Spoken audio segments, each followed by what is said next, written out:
পৃথিবী যে সূর্যের চারপাশে ঘুরে, তো এটা কে নিয়ন্ত্রণ করছে? নাসার বিজ্ঞানিকরা নাকি কোনো পরম নিয়ন্ত্রণ সেটাকে নিয়ন্ত্রণ করছেন?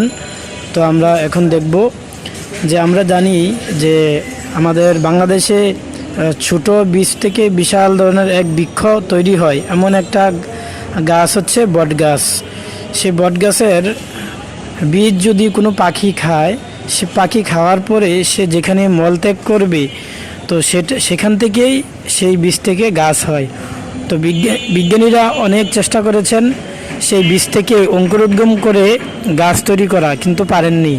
কারণ প্রকৃতিগতভাবে বটগাছ এমনভাবে বীজ থেকে তৈরি হয় যে পাখির মল খেলে তারপরে সেখান থেকে মল ত্যাগ করলে সেখান থেকে বৃক্ষ তৈরি হয়।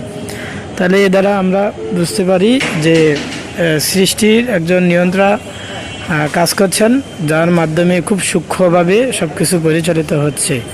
যেমন সিকুইয়া টি হচ্ছে এমন একটা বীজ, সেই বীজটার পরিমাণ হচ্ছে অত্যন্ত ছোট।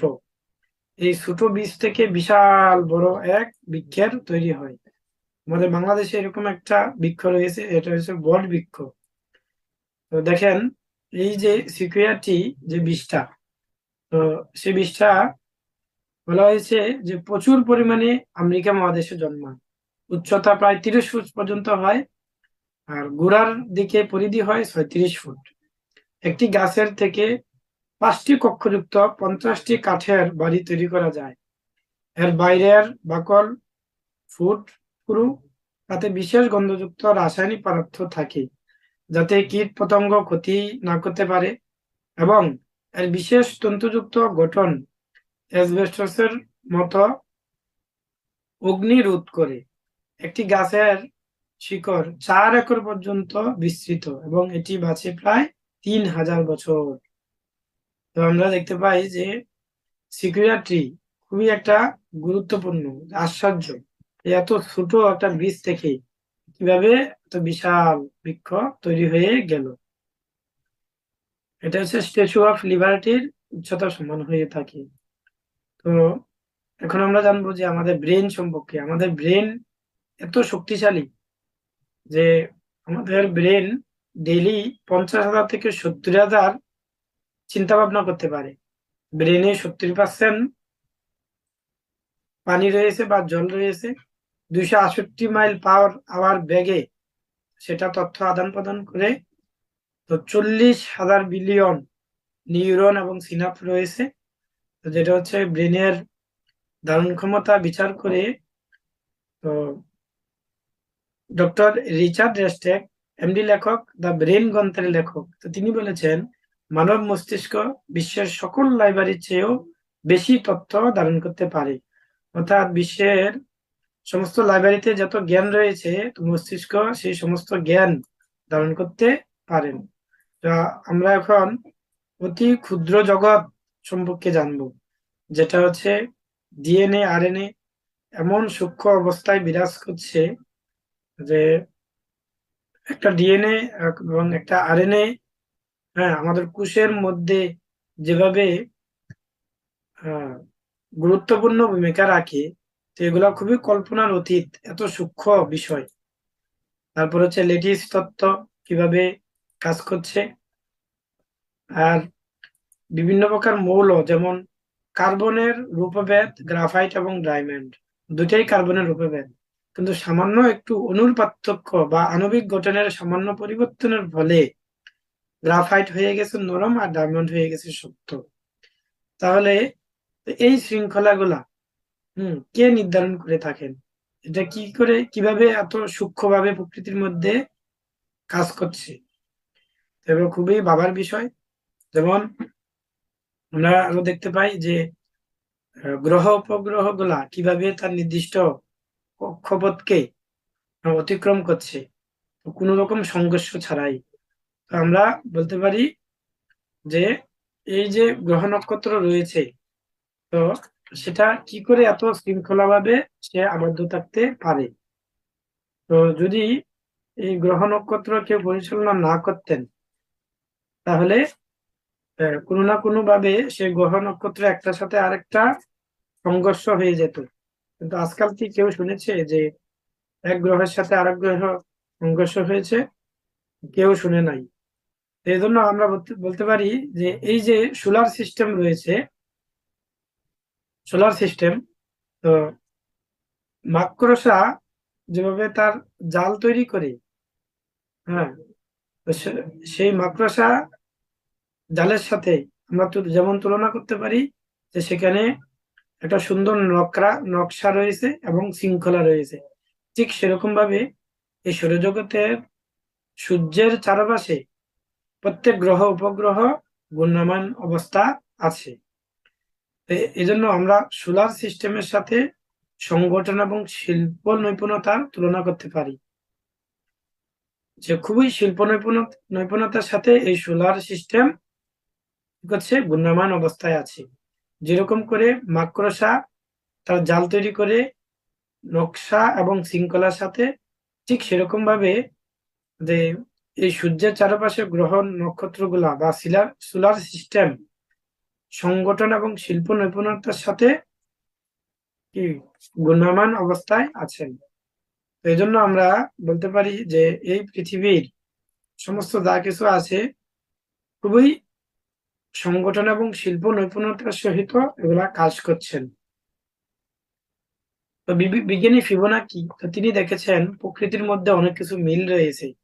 যেমন আহ সূর্যমুখী ফুল, হাতের আঙ্গুল, তারপর হচ্ছে আনারস, তারপর হচ্ছে ঘূর্ণিঝড়, তারপর হচ্ছে শঙ্খ, এগুলা যেভাবে তৈরি করা হয়েছে, তো তিনি এগুলা এই প্রকৃতি থেকে এই ধারণা নিয়ে তিনি একটা সমীকরণ তৈরি করেছেন, আর এটাকে বলা হয় ফিবোনাক্কি ধারা। ফিবোনাক্কি ধারা মানে হচ্ছে এক এক যোগ করলে 2 হয়, আবার 2 একে যোগ করলে 3 হয়, আবার 3 আর 2 এ যোগ করলে 5 হয়। মানে পূর্ববর্তী দুইটা সংখ্যা যোগ করলে পরবর্তী যে সংখ্যাটা হয়, সেই সংখ্যাগুলার যে পয়েন্ট আছে, সেই পয়েন্ট গুলা পরপর রেক্টেঙ্গুলার আকারে বসিয়ে যদি সমস্ত পয়েন্ট গুলাকে মধ্যম অবস্থায় যে পয়েন্ট রয়েছে সেগুলাকে যদি যোগ করা হয়, তাহলে সে যোগ করলে যে আকৃতিটা হয় সেটা হচ্ছে আমাদের কানের আকৃতির মতো, আনারসের আকৃতির মতো, তারপর হচ্ছে সূর্যমুখী ফুলের আকৃতির মতো, তারপর হচ্ছে জলের ঢেউয়ের আকৃতির মতো। তো এই প্রকৃতির মধ্যে যে একটা শৃঙ্খলা রয়েছে, তো অবশ্যই এটা একটা প্রকৃতির মধ্যে খুবই সামঞ্জস্য অবস্থা বিরাজ করছেন, যেজন্য আমরা দেখতে পারি যে এই প্রকৃতির শৃঙ্খলতার পিছনে কেউ না কেউ একজন রয়েছেন। যেমন আমরা যদি একটা কৃত্রিম স্যাটেলাইট চালাতে চাই, তাহলে দিন রাত 24 ঘন্টা সেটাকে পর্যবেক্ষণ করতে হয়, এবং পর্যবেক্ষণ করার জন্য আমাদেরকে মহাকাশে প্রেরণ, ঘূর্ণন, গতিবেগ, কক্ষপথে ক্ষয় সংশোধন, পৃথিবী থেকে স্যাটেলাইটের দূরত্ব, তাপ শোধন, মহাজাগতিক বিকিরণ, এই সমস্ত কিছুকে পরিমাপ করতে হয়। আর পরিমাপ করতে কতজন বিজ্ঞানী দিন রাত 24 ঘন্টা পরিশ্রম করে থাকেন।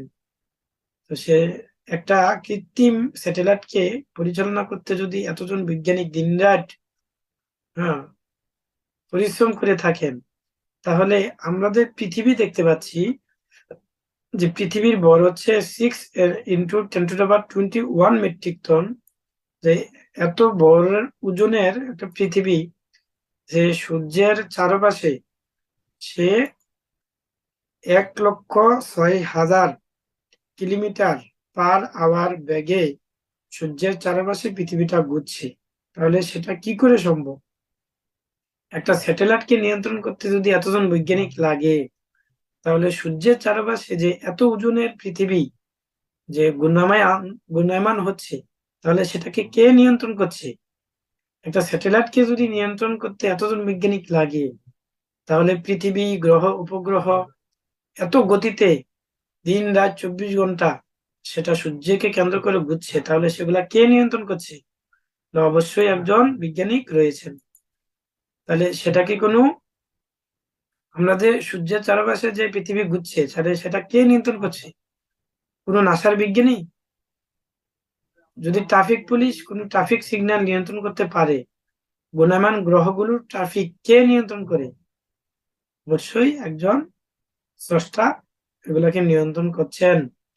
যেজন্য আমরা বলতে পারি যে ডিজাইনের পিছনে একজন ডিজাইনার রয়েছেন। তো আমরা সূর্যের কথা এখন আমরা কল্পনা করব যে সূর্য প্রতি সেকেন্ডে যে শক্তি নির্গত করে, তো আমাদের জীবনেও আমরা সেগুলা ব্যবহার করতে শেষ করতে পারবো না। মানব জাতি তার সম্পূর্ণ ইতিহাসে যে পরিমাণ শক্তি ব্যবহার করতে পারে, সূর্য এক সেকেন্ডেই সেই শক্তি আমাদেরকে প্রদান করতে পারেন। তাহলে সূর্য যে এত শক্তি সম্পন্ন, তাহলে সেই শক্তি কোথায় থেকে আসে? সূর্য বলা হয়েছে যে বর্তমান যুগে এই সূর্যকে কাজে লাগিয়ে পৃথিবীর বিভিন্ন দেশে এখন সোলার সিস্টেমের মাধ্যমে তাদের কল কারখানা, বিভিন্ন মিল ফ্যাক্টরি পরিচালনা করছেন। তাহলে তো সূর্যের মধ্যে এত শক্তি কিভাবে আসলো? তাহলে এটার পিছনে তো অবশ্যই এই শক্তি একটা কাজ করছে, নাহলে তো সূর্য এত শক্তি কোথায় থেকে পাচ্ছে? যেমন একটা টিভির মধ্যে যদি ডিল মারা হয়, তাহলে সে টিভিটা ভেঙে যাবে। তাহলে আমরা যদি বলি যে এই টিভিতে কেউ ডিল মারে নাই, তাহলে এই ডিলটা কি আপনা আপনি চলে আসছে? তাহলে এটা অবশ্যই, তাহলে এই যে টিভির মধ্যে যে ডিল মারা হলো, তাহলে সে ডিলটা অবশ্যই কেউ না কেউ মেরেছে, কোনো ব্যক্তি সেটাকে ডিল মেরেছে। ঠিক এরকম এই যে সূর্য যে শক্তি আছে, তাহলে অবশ্যই সেই সূর্যের শক্তিটা কোনো ব্যক্তি থেকে নির্গত হয়েছে। এজন্য সেই ব্যক্তিটাকে কে? তিনি হচ্ছেন স্রষ্টা। এজন্য আমরা বলতে পারি শক্তির পিছনে একজন শক্তি মা।